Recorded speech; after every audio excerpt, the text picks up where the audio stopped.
got to be a better way to play this game. We are always bouncing our shots. I bet there are some game mechanics, but I don't know how they work. No man, the math you learn is legitimately only used in textbooks. It hardly ever relates to real life.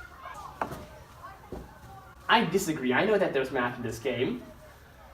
Since when did you become a genius at gaming? Yeah, I've never seen you play a single game. Well, you see, while I was watching a YouTube game, I computed many complex maths in the background. There can't be maths in this game, right? Or else it can't be a game. I mean, I've never thought of it that way. Watch and learn, guys.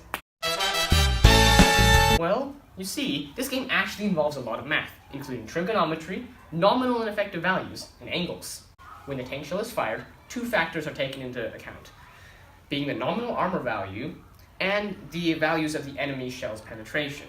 If the shell penetration is greater than the nominal armor value, the shell will penetrate. Yeah, we already know that. There's more to it though. I want to do the snap this time.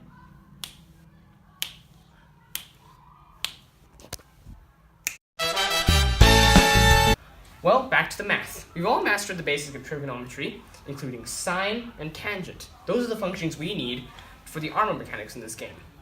As you all know, from the three ratios, sine of any angle in a right angle triangle is equal to... Sine is opposite over hypotenuse, and opposite over adjacent is tangent. That's correct. So maybe you guys aren't dumb after all. Now the T-54 has 173 millimeters of penetration. This particular tank is shooting at the T-62A. Now the T-62 has 75 millimeters of unangled side armor. What number is larger, 173 or 75? 173, obviously. We're not stupid. We know the simple stuff. Fine.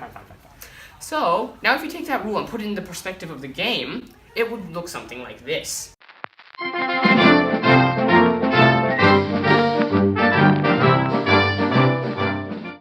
However, the nominal armor value scenario is not always the case. As soon as you put the tank at an angle, the nominal armor is the same, but the effective armor significantly increases. The tank's armor is angled, it naturally increases its thickness. Therefore, it is more difficult to penetrate. If you consider all this in a real game, it'll be very beneficial for you, but not for the enemy, as you can safely shoot them with no fear of being penetrated yourself.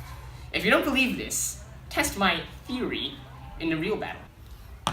Wow, I never knew mathematics was so useful.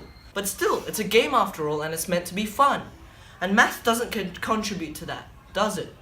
No, not really, Bingwin. You see, the T-62A has 100 millimeters of frontal armor. But even if your gun has 173 millimeters of full frontal penetration, it still appears red. And that's why math gives World of Tanks its sense of excitement and fun.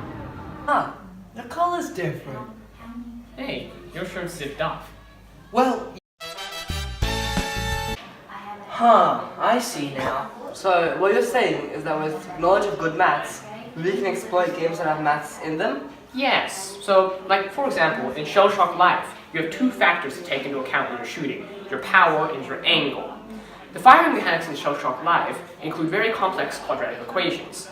Using the equations, you could create quadratic functions, so essentially you can create aimbot experiences. Fun for you, but not your enemies. Huh, I've learned a lot today, but one thing I now know for sure is, this world needs more maths. Correct. And also, you're welcome.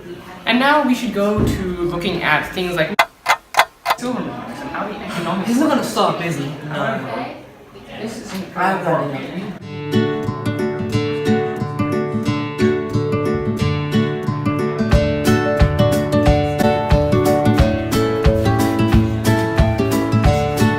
Alex, we have a question. Yeah. Can you please help us? Alright, so this is how it goes. So what you have to do is first, you have to take the denominator of each one and then cross-multiply it. 5 hours later. Should we really have left Alex behind? It's his fault he keeps rambling on. Yeah, he'll catch on. Anyway. 4 times 4, 16 squared. Hey guys, I did it.